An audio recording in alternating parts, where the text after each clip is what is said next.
Good afternoon, Bishops. Good afternoon, Ronnie.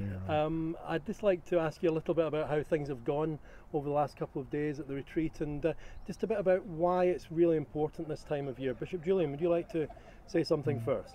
Well, a retreat gives those who are to be ordained deacon and to be ordained priest something of an opportunity to take a bit of time out, away from family, away from the demands of ordinary home life, and to be able to concentrate and focus properly on what is going to be happening when they get ordained in the cathedral on Saturday morning and afternoon. So it's a time for a bit of space, a time for prayer, a time for hearing God, and a time for considering that which he's calling each of them to in terms of future ministry. So it's a very significant time, a retreat, a time of preparation. And I know that as well for particularly for the priests who will be able to take their first communion probably this weekend even. Indeed.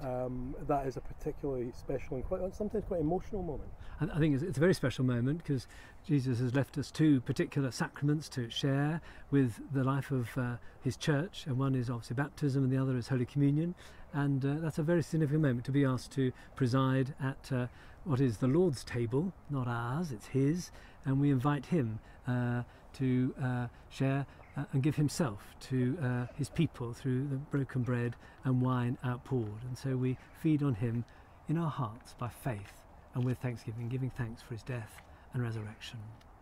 And Bishop Geoff, this is going to be a special time for you as well, because of course you're retiring shortly, so this will be the last set of ordinands that you'll be ordaining.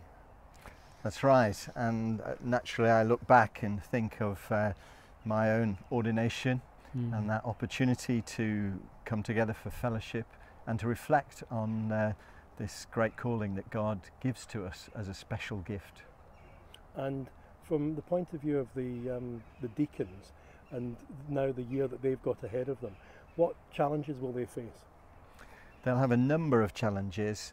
They'll be coming to terms with the kind of public ministry that they are now engaging in. So for example, people will look to them in a way that perhaps they've not looked before. They'll be looking to them for their leadership, for guidance, and for all sorts of things that will be new to them. Thank you both very much indeed. The ordinations are always, for me, I think for many of us, one of the highlights of the year in the diocese, simply because the opportunity to witness people just offering their lives to Christ. In Jesus we see someone who made of his life a gift to the world on the cross, and that's what our candidates for ordination are doing. They're making of their lives a gift for the churches, the communities that they're called to serve, offering their lives to God and to his people. And that's incredibly moving. And what we see this year, as every year, is extraordinary stories, ways in which different people have heard God's call, some at the beginning of their lives, some towards, when they're a bit more on in years, but just such moving stories of people wanting to offer everything in service and in love.